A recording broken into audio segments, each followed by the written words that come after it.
What's up, guys? UFC Shanghai is upon us 12 hours from the time of recording, so I gotta fucking get through these predictions. Hope you guys are doing good. We're gonna go through the entire card, top to bottom. I did the film watch on all these guys, all the unknowns that you guys do not know. Starting with this first fight, we'll get right into it. Overall, it's a pretty good card, slightly above average. It's pretty much carried by the main event and a couple other sneaky ones here and there. But there's also a lot of really low moments here. A lot of low-level fighters. They're really forcing the Asians on this card. A lot of Chinese force. And this is what they do when they do foreign cards. They really try to force the native fighters from those regions. But we're going to get right into it with Meng Ding versus Cam Nelson. Cam Nelson is a UFC debutant. This is going to be his first fight against Meng Ding, who lost a close competitive one in his last one to Jose Souza. Some people thought that was a robbery. I thought Meng Ding clearly lost the second and third round. And I'm going to go Cam Nelson to win this one because I just think he's the better technical striker at range and the better offensive wrestler and grappler.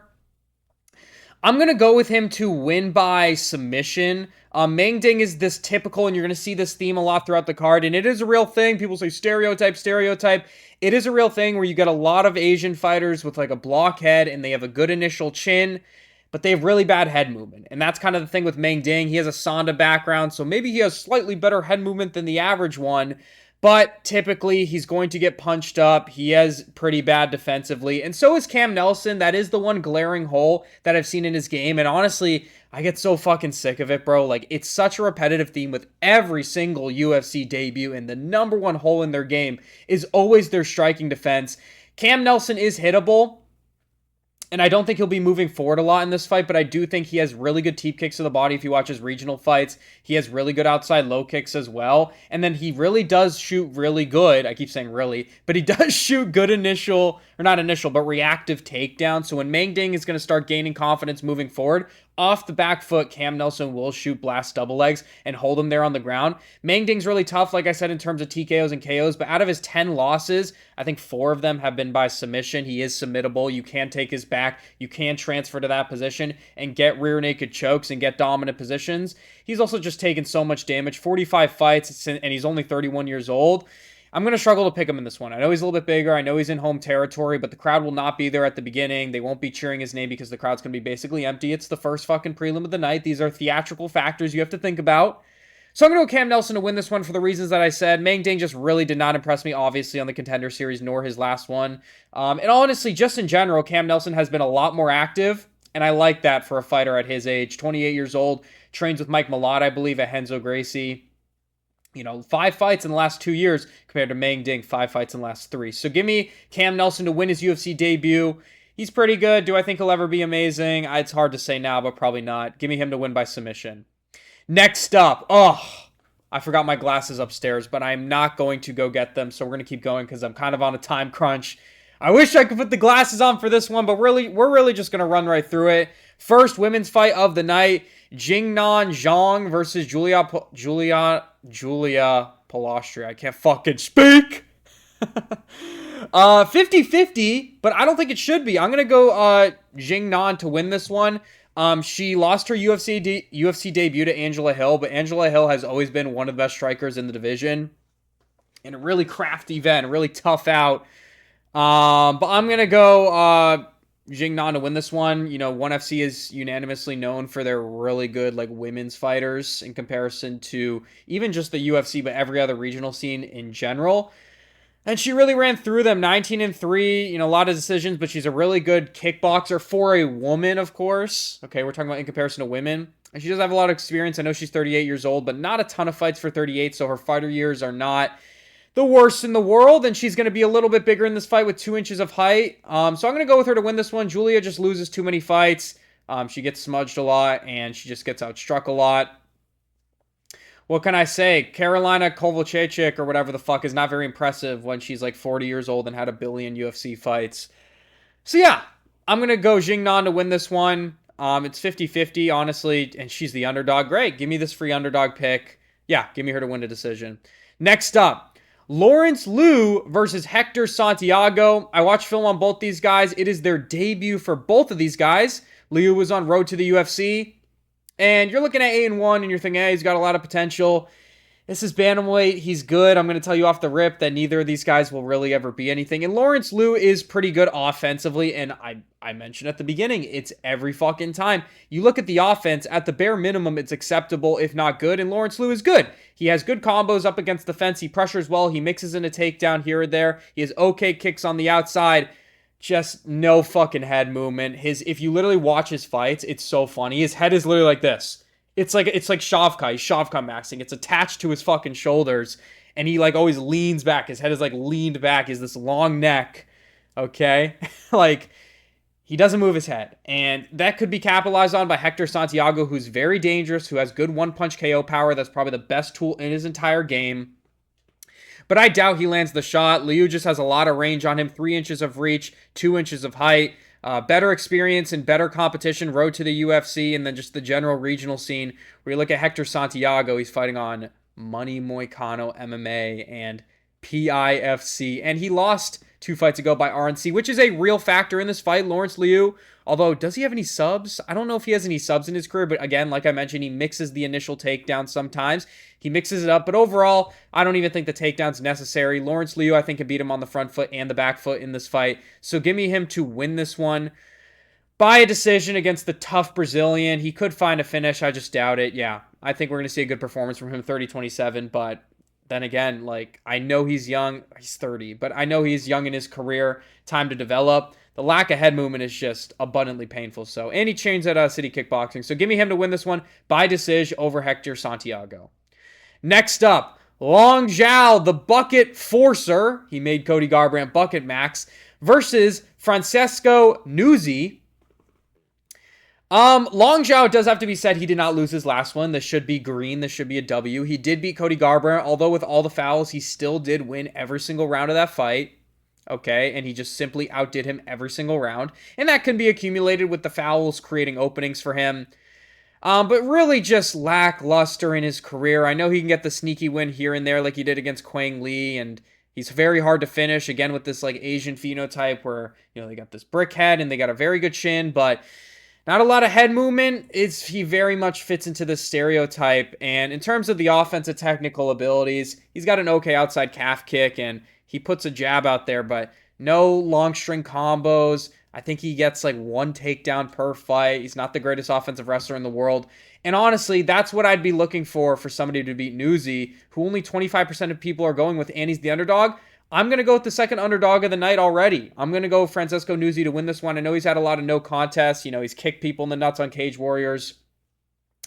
And I know he's been extremely inactive, but I think he'll beat Long Zhao here in his debut. I'm looking at this guy's record, and I'm looking at the activity before I even start, and I'm already forming a pre-evidence bias of this guy, and I'm saying, oh, it's just a typical Italian that they're trying to get in because they have a really high lack of Italian representation in the UFC. The pinnacle is Marvin Vettori, and they're trying to get a guy in.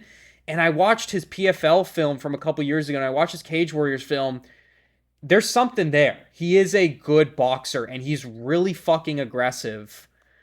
And he mixes to the body really well. That's what I love to see from young guys coming into the UFC. Guys that really mix to the body, hooks to the bottom, hooks upstairs, pressures the fuck out of you. And he has good counter-striking as well. This is what I mean. Offensively, he's very good. Defensively, he's somewhat hittable. Not the worst in the world. Now, the worry here for him is the cardio. I think he's literally been to like all finishes his whole career. I don't remember the last time he had a decision. I didn't see any film of him gassing out, but he's super highly explosive that I'd assume that Long Zhao has better cardio. If he's patient, he'll probably lose the first round, but 2 and 3 is where we start getting into dangerous territory. I think this is going to be a down-to-the-wire 29-28 where Nuzzi probably gasses out in the third round and he really dumps output in the first 7 minutes. But I think he's just going to narrowly take that second round on damage. So give me him to win this one. Again, if Long Zhao was a little bit more aggressive, a little bit more dangerous, a little bit more offensive wrestling, or a combination of all of them, or 2 of them, or even just 1 of them, I'd probably pick him to win, like most people are. I just can't trust it. He's just too lackluster in his offensive abilities, too low output. Give me Nuzzi to win this one as the underdog, in my opinion, by decision in his UFC debut. Do I think he'll be spectacular? No, but he's pretty fucking good if you actually watch the film. Next up, really good fight. Jack Jenkins versus Sean Woodson, probably in my opinion, should be a little bit higher up on the card. Sean Woodson, it's been a fucking while, dude. Last time he fought, we're thinking, oh my gosh, this guy is the craziest bodily anomaly and anatomy to the division we've ever seen. He's a 145er at 6'2" and 78 inches of reach. You know, not to toot my own horn or anything. Like, when I think of myself as like, listen, obviously this would never happen. I'm like, listen, if I were to be in the UFC, bro, you know, I can make 145. I'm 6'1". I got about 74, 75 inches of reach. And I used to cut to 150 pounds for folk style wrestling in high school. Now I walk around at like 175. I'm like, listen, I can make 145. I think I would be one of the biggest featherweights, and I think I could make that weight. Sean Woodson is like, I'm like, dude, this guy's like a fucking another level. He is absolutely enormous for the division. I don't know why I gave that story. And I'm thinking, listen, he's got a lot of potential. I thought he'd beat Dan Ige, and he was looking good, and it may have been an early stoppage, but Dan Ige put him away about a year and a half ago. And he hasn't been back since, and he's getting up there in age. And you look at Jack Jenkins, who's had a lot of low moments. You know, he got fucking verbal. I think his arm broke on a slam against Shepe Mariscal. And Gabriel Santos, you know, he was looking good early, but then Gabriel Santos took the back, submitted him. And in his wins, like, he's looked pretty good. Jamal Emmers looked pretty good. Herbert Burns, it's like a nothing burger. Who cares? Herbert Burns is terrible. And Ramon Tavares, he looked pretty good about a year ago. And this is a really scary fight to pick. You know, you look at the physicals, obviously, Sean Woodson is 7 inches tall. Wait, am I tweaking on my mathematics? Yeah, he's 7 inches taller, 10 inches of reach. And honestly, you know, a lot of this competition is a little bit more impressive than Jack Jenkins, kind of. Honestly, the competition, the wins he's had, Alex Caceres, Charles Jourdain, a little bit more impressive. The scary part of this is that Jack Jenkins has some of the best outside low kicks and low kicks in general in the division. And he breaks shins, bro. And Sean Woodson has skinny ass fucking legs. I'm just going to have to go with Sean Woodson, though, to win this one. You got to imagine that's what he's solely relying on. You doubt Jack Jenkins has a wrestling threat in this fight. You doubt he's going to beat you on the outside besides the low kicks. All Woodson has to worry about in this fight is the pocket boxing and the outside low kicks. You got to dedicate a heavy training camp to that specifically. I'm going to go Sean Woodson to win this one. I think he's the better range striker. He's got sneaky danger in his hands that's actually underrated, and I think he can win a lot of clinch exchanges if it comes down to that. So give me Sean Woodson to win this one over Jack Jenkins by 29-28, 30-27 decision. It really just comes down to if you think Sean Woodson's going to get absolutely butchered by the low kicks. I don't think so. I don't think he's going to get butchered by the low kicks. So give me Sean Woodson to win this one by decision. It's tricky, but I think he's going to win this one. Jack Jenkins doesn't have the danger level in his hands like Dan Ige. Also, Dan Ige at that time had a granite chin. Jack Jenkins, you know, has he ever been chin before? I don't know, but he does not have a granite chin, I don't think. Next up, Ray Saruya versus Kevin Borjas. Kevin Borjas shocked the fucking world in his last fight, beating Andre Lima, which was probably the best flyweight prospect on the roster. And even still, he's plus 540, and I'm going to have to agree with the odds. I'm going to go Ray Saruya by sub. Second round. Not home territory, but you know what I mean. Eastern territory here. Crowd's going to be on his side.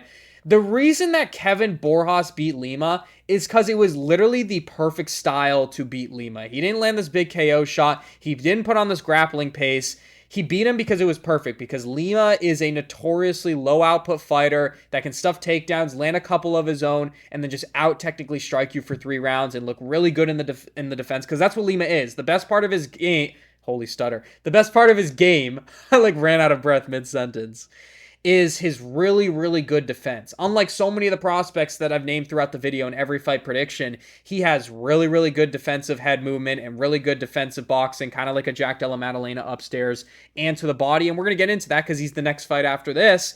But Borjas perfectly played into the game. He forced Lima to come forward. He forced him to force himself to let go of shots, which he usually does not do. He's a very low output fighter. And Borjas just landing teeps to the body. Couple sneaky low kicks, jab him upstairs, and then in round 3, he kind of moves forward a little bit, gets his game going, and that's why he won that fight. This is a totally different stylistic matchup. I thought I was getting a sneaky pick in the last one, while I picked Louis Garol about 3 months ago to beat Ray Saruya because he's like this ball of muscle, and turned out he just got fucking grapple fucked. He really got destroyed by Ray Saruya. And I always knew Ray Cerruto was a great grappler, like we saw in the Joshua Van fight and like we saw in prior fights in Road to the UFC and his UFC debut. But it looked like he really took a step in evolution, really quick transfers, really aggressive takedowns. And on the feet, he's not totally lost. You know, he is an okay striker. It's not like he's the worst striker in the world. It's not like a Grant Dawson on the feet, okay? So Borjas is the better striker here, but Borjas to me does not have any danger threat whatsoever. And also, from what we've seen, this is not a guy that's never been taken down before. Again, generally good takedown defense. I think it's around 70%, but Emmanuel Rodriguez took him down, and I think Ronaldo Rodriguez took him down as well, and he got taken down by Joshua Van. Borjas got taken down by Joshua Van a couple times when Van was way before his prime. You'd have to show me impenetrable takedown defense throughout the entirety of your career for me to consider picking you to win this one. And just 5 months ago, he got taken down by Rodriguez and starched out cold. So give me Ray Cerruto to win this one by sub. Home territory. Yeah, really impressed me in the last one. Kevin Borjas should be a win for him. And speaking of Andre Lima versus Namstre Batbayar. Stipe Warrior. Steppy Warrior. Okay. Well, a very close one. Okay, Namstre, I watched his, how do you say his fucking name? Namstre? Namstre, I watched his regional film, couple of his fights on the road to UFC. He's good, and he's got potential, and he's very aggressive. But I'm gonna go Andre Lima to win this one. I'm tired, dude. I can't even speak. And I got to get this video out, so we're going to go forward. I'm going Andre Lima to win this one. There's obviously physical factors and experience factors. He's had a decently long UFC career in a short amount of time. A lot of UFC fights, I think 5 or 6 of them, where this is Namstre's debut. He's also got 3 inches of height and a little bit of a reach disadvantage, but I think it's going to be hard for Namstre to get on the inside, obviously. And Namstre is just like this typical Mongolian fighter where it's even like an Asu Almabayev kind of from Kazakhstan or a Shavkat from Kazakhstan. It's like, you know, powerful, dangerous, really aggressive, but likely going to gas out if he doesn't get you out of there in the first 7 minutes. Really bad head movement. Footwork is very linear. Mixes the occasional takedown, but not superb. That's not Asu. Asu Almabayev is a stupendous grappler. So not comparing him to Asu. Asu is obviously a lot better. But I'm going to go Andre Lima to win this one because for the reasons I just said, Borjas beat him, made him fight in the center, made him fight on the front foot. Namstre is not going to do that. He's going to play right into Andre Lima's game. He's going to move forward. He's going to be throwing big overhands, and I'm super confident Andre Lima will not get caught on the chin. I think he'll defend really well. I think he'll stuff the takedowns that are potentially there from Namstre, and he might get takedowns of his own. Holy notification. Yeah, I think he's going to counter-strike, be defensively responsible, start point fighting, maybe lose the first round because there's big impact moments even when Andre's like blocking the majority of the shot. But I still think he's going to win this one. So although it's scary, he's coming off the first loss of his career. We'll see how he deals with that. He's turning around relatively early. It looks like he wants to get right back in there. That's a good sign to me. Also, he's experienced kind of this grappler style from Namstre, where even though Namstre is a big, heavy overhand on the feet, I'd say he still leans majority towards his grappling, 60% grappling in my opinion. You know, Daniel Perez is a good indicator for that. He really fucked up Daniel Perez and outdid him on the ground. So give me Andre Lima to win this one. Also, Mitch Raposo is a better example. Actually, Mitch Raposo is better than Perez, and he's one of the better unranked flyweights. And Lima dealt with him in the offensive wrestling, or Raposo's offensive wrestling. So yeah, give me Andre Lima to win this one by decision over Namstre. Yeah, I think he's going to get it back at catchweight. Next up, Bilal Hassan versus Nilson Rojas. 2 guys that are undefeated. And Bilal Hassan has so much star potential right now. Huge star at flyweight. Already one of the biggest stars at flyweight. Hopefully he doesn't crumble under the pressure, dude. But I think he's going to win this one. And I think he's going to finish Nilson Rojas in the second round. So I look at this one initially, and I see everybody jumping the gun because Bilal Hassan KO'd some Indian guy, and you know he's got a couple good regional wins here and there, but relatively no experience. And I'm thinking, you know what? Let's take a film watch at Nilson Rojas. 9-0 from Peru, relatively young. Maybe he's getting underestimated. You know the odds may be egregious. What is he fucking? I don't even know the odds. Plus 560. 5% of people are picking him. And I watched the film, and the competition is really fucking low. The people he's fighting are really fucking bad, dude. And he hasn't fought in a long time. Or sorry, well, he actually has. But before that, he's been relatively inactive. He's good, but nothing stupendous. He's a little bit of a power merchant. He's a little bit of a finish merchant at flyweight, which is a really difficult thing to do. At flyweight, you have to usually be an ultra technical fighter that's prepared not to always finish your opponent.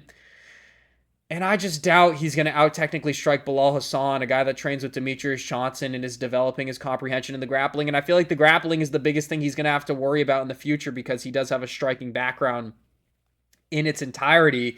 But Rojas does not really propose that. You know, he shoots the occasional takedown, but he actually like gets up from a lot of his takedowns on his own will and doesn't do a lot of ground and pound. And he's obviously not super experienced when he has scrambles from what I've watched in a couple of his regional fights.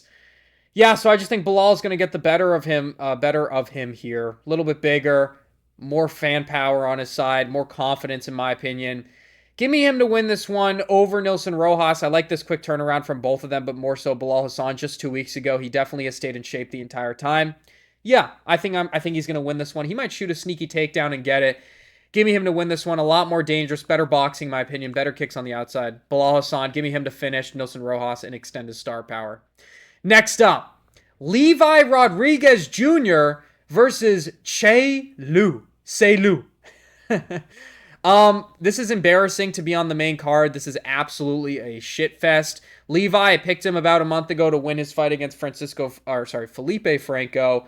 And he had moments, but yeah, obviously the grappling defense is not there. But good thing he doesn't have to worry about that because Say Lu, even though he had one really cool like hip toss on the regional scene, he's not a wrestler. You know, he's got a little bit of Sonda in his bag, but he's a kickboxer. He has a kickboxing career, and he's finally moving into MMA. Only 4 fights, only 6 fights from Levi. Actually, I think Levi has 7 because he had a no contest. Both really inexperienced, both really shit in my opinion. Say Lu, another guy that does not move his head a lot. Another guy that just 2 fights ago got really out-grappled and really done badly on the ground. Levi could shoot a takedown here, probably not, but he is just the more filled out guy, the bigger guy in terms of girth, even though he's a little bit shorter.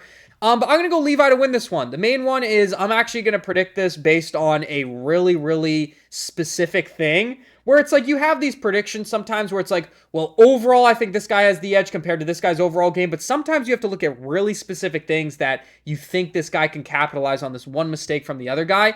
Say Lu, even though with this kickboxing background, he throws really naked low kicks. I watched 2 of his regional fights. He just throws outside low kicks with his chin in the air and he just doesn't set them up whatsoever. And he does that so much. And although they're really good and he has a decent low kick system with good power on them, I think he'll land a couple early and it might hinder the movement of Levi. He's going to go get like overconfident, throw one naked again. And Levi's just going to fucking butcher him in the pocket, blitz in, charge in, swing his disgusting overhands. And I think it'll work. I think he'll chin Che Lu in the first round, in my opinion. Yeah, I think he's got this. I think Levi's going to KO him in the first round as he's making that very specific mistake. Also, as I said, the wrestling is there in the bag. And a little bit more experience from Levi here, who I know he looked terrible in the grappling against Felipe Franco, but on his Dana White Contender Series fight, even though he did pop for PEDs, the takedown defense did look good against Freddie Vidal.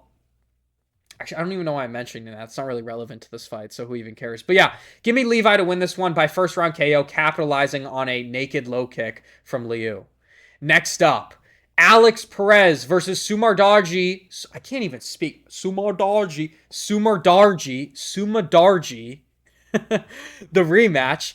Just like the last fight, I'm going to go Sumardarji. Same reasoning. The fight played out. I said this in my last prediction video. Literally all the same reasoning from, I forget what card this was, but you can just go look back at the prediction video if you want more in-depth analysis. Huge reach advantage. He looked absolutely superb against Jesus Aguilar, putting on a grappling and striking showcase, showing a massive evolution in his game. He's in home territory here. He's in his prime. Alex Perez has been regressing for quite some time. And he's lost a lot. And I know he's had a lot of sneaky moments here and there against Charles Johnson where he blitzes in and gets this exchange. He blitzes in against Mateus Nicolau. He gets that exchange. Remember that? That was a main event. That's crazy. Nicolau versus Perez. I remember that being the worst fight night fucking ever. That was actually the worst fight night ever. We talk about terrible fight nights. That was terrible. But he tried that against Sumardarji in the last one, and although he maybe edged out the first round, Sumardarji did very good defensively, avoided a lot of the shots. Alex Perez slowed down a little bit in round 2, and he got cracked. I don't remember if he got dropped, but he got dropped and cracked, I'm pretty sure, by Sumardarji, and Sumardarji was really taking over momentum in that fight, and it was looking like he was going to win the fight until the accidental groin strike, so Yeah, give me Sumit Arji to win this one. I think he'll finish Alex Perez this time in the second round. I think the fight's going to play out the same. It's only been more time, and Alex Perez is just getting older. So give me Sumit Arji to win this one. Showcase against Alex Perez. Yeah, same thing as the last one. Next up, Iori Shalang versus Kaya Sakura. Very cool. Kaya Sakura building momentum as a fighter. A lot of quick turnarounds from fighters on this card because we had 2 months ago, we had the China card, or 3 months ago. And a lot of the same fighters are returning to this, which I don't know how I feel about that. It's just kind of repetitive and still kind of low quality. But I'm going to go Kaya Sakura to win this one. Iori Shalang super tough. And he was a tough out for Raul Rosas Jr. And typical Chinese phenotype. Stereotype, just granite chin, but really, really lacks head movement. But yeah, I'm gonna go Kai Sakura to win this one. He looked really good in his last one against Smotherman. The blitzes into the pocket. He's just a better technical striker, and he doesn't really have to worry about a takedown threat. The last time Iori Shalang took somebody down was Johnny Munoz about 3 years ago. So this is effectively a pure striking fight. Sakura versus Iori Shalang. What is there to say? Iori Shalang's kind of a very basic striker. You know, he got fucking body shot finished by Cody Haddon his last time on the same exact card as Kaya Sakura. And congrats, he beat Cody Gibson, lost to Raul, you know, Daniel Marcos situation. Johnny Munoz is terrible. Who fucking cares, bro? He's actually awful. Anyways, but yeah, Kaya Sakura blitzes into the pocket, better technical striker, more dangerous. Do I think he'll finish Iori Shalang? Yeah, he does mix to the body very well, and that's why he does have a lot of UFC potential, even though he lost to Pantoja and Tim Elliott. But give me Kaya Sakura to win this one. Body shot finish in the second round. I think it's going to be a little bit tougher than his last one against Smotherman, because Smotherman is just worse than Iori Shalang and has terrible weight cuts. So yeah, give me Sakura to win this one by second round KO over Iori Shalang. Next up, don't got the glasses for this one, but I'm going to breeze right through it. Yan Xiaonan versus Denise Gomez. Both women have not, or women, I don't know if this is a woman. It's been a while since both of them fought, especially Yan Xiaonan. It's been about a year and a half since she lost to Verna, who is probably a top 3 women's strawweight in the world. Verna is absolutely great at fighting and had a very competitive fight with Mackenzie Dern. But Yan Xiaonan, what is the weakness of her career? It's the grappling, and the only people she's really struggled against it with is Zhang Wei Li, who she actually had a lot of moments against on UFC 300, and Verna Jandiroba. 2 women that are on another level in grappling compared to the tiny midget Denise Gomez. So give me Xiaonan to win this one. She's actually probably one of the best women's strawweight strikers of all time. She's really fucking good at striking. We saw this in the Dern fight. We saw this in the Andrade fight, which was on UFC 283, I believe. I remember that card. That was Hill versus Teixeira, right? I remember her landing that really cool counter hook on Andrade, which was very impressive. So give me Yan Xiaonan to win this one. Do I think she'll finish her? No. Denise Gomez is in a nice little streak right now, and she's pretty tough. But yeah, just the better striker. I don't think she'll get taken down, and she's bigger. So give me Yan Xiaonan to win this one in home territory over Denise Gomez in her comeback. And finally, oh my gosh, the good fight. Ooh, holy burp, I got a burp. Umar Nurmagomedov versus Song Yadong. Okay. Wow, really good main event. I really, really like it. Do I wish it was Umar versus Sean O'Malley, which would have literally just saved the logjam of the bantamweight division? Sure. Does Song Yadong deserve this opportunity? No. But it's still a really high-level fight. Song Yadong consistently is a tough out for every person he fights. And although he really lacks positive value in his career, the peak wins of his career are Figgy, Cejudo, and Marlon Moraes on a 3-fight losing streak. When he goes out there against Sean O'Malley, Jan, and Corey, he does make it very competitive. So that might be why a lot of people thinking, 20% of people, I think, or actually only 13 are thinking, hey, sneaky Song Yadong pick here. He's got the better cardio, in my opinion. He looks a little bit physically stronger than Umar, which I don't think is true, actually. Umar's got that cliff strength, but some people might perceive Yadong as being the better striker with more power in his hands. The better chin, probably. So you're looking at these singular factoids, and you're thinking, okay, hold on. He's got a chance to win. He might win this one. But then you remember, when there's a grappling threat in general in UFC, especially a massive one, it turns that grappler into an amazing striker. Example, Umar Nurmagomedov versus Corey Sandhagen. Corey Sandhagen going into that one is obviously the better striker with better cardio at that point in time going into it. And you're thinking maybe he can pull this one off. And then Umar's proposing this massive grappling threat. He's succeeding with it. And then when they get back to the feet, he's absolutely outstriking Corey Sandhagen. who actually has better scrambles and submission ability than Song Yadong. Maybe not better initial takedown defense, but those things specifically. And then another example is like Khabib Conor. You know, Conor's obviously the infinitely better striker than the maybe mediocre striker Khabib. And he gets dropped on the feet, and he's going semi-comp with him in round 3, even though Conor did win that round. This is a glaring issue for UFC history, and I think it applies to this one. I think we have a lot of in-fight evidence to prove that Umar, his grappling threat is going to be a scary thing for Song Yadong that's going to make him freak out on the feet, and he's going to get outstruck by Umar Nurmagomedov at range. He's going to lose pocket exchanges, in my opinion, and he will eventually get taken down and held down. You look at Song Yadong versus Deiveson Figueiredo, his last fight just about 3 months ago.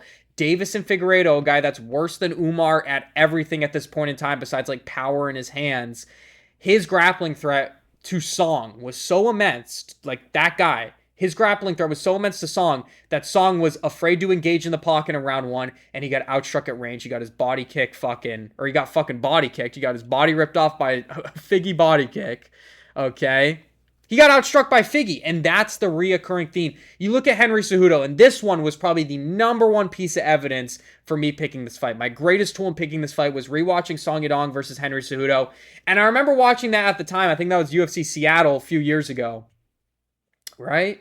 Yeah, 18 months ago. And I remember thinking, yeah, I think Henry made the fight a little bit competitive, but Song Yadong won 30-27, easy peasy. You know, yeah, I poked him, technical decision. He would have taken over.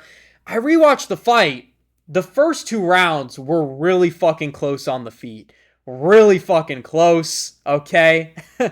And 3 was actually competitive as well, even though Song pretty clearly won that one. And I thought Cejudo won the second round. It was a lot closer than I remember, so I urge you to go watch that one if you're really having a hard time picking this one. It's just when people have grappling threats, and these are names that I just named whose grappling threats are actually less than Umar, they have huge moments on the feet against Song Yadong. They land big overhands on the lack of head movement from Song Yadong, and they land a lot of shots against him. They're able to land kicks at range. I think Umar's going to do the same thing here. So the striking is kind of out of the way. Song Yadong, in my opinion, has been kind of overrated as a striker in general, because against Petr Yan, he had a really beautiful performance. But outside of that, not a lot of great performances against Corey, I guess. He won a round against Corey in the striking, maybe 2. But overall, he's not like a crafty boxer like a Petr Yan. He's a very heavy overhand merchant that mixes a low kick. You know, he's like Chad Mendes archetype, and it's actually very apparent because he literally trains at Team Alpha Male. This is their fight style in its majority. Like these guys that are well-rounded, but they just throw fucking overhands. They're not technical boxers. That's Song Yadong. You know, he's got good boxing, but in its entirety, it's really, really overrated. And he's going to be looking for the big overhand, which is possible to land on Umar because he has been cracked by it, like against Beksat. You know, he got kneed up the middle by Mario Batista. So he is crackable, pause. He is droppable.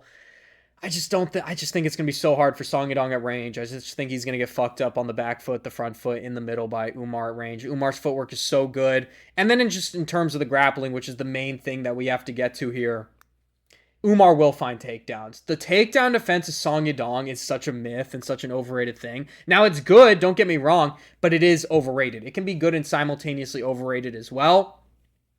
The reality is, you know, he got taken down twice by Ricky Simón, and he couldn't finish him till the 5th round. And he couldn't finish Chris Gutierrez, like, at all. It was a decision and somewhat competitive fight.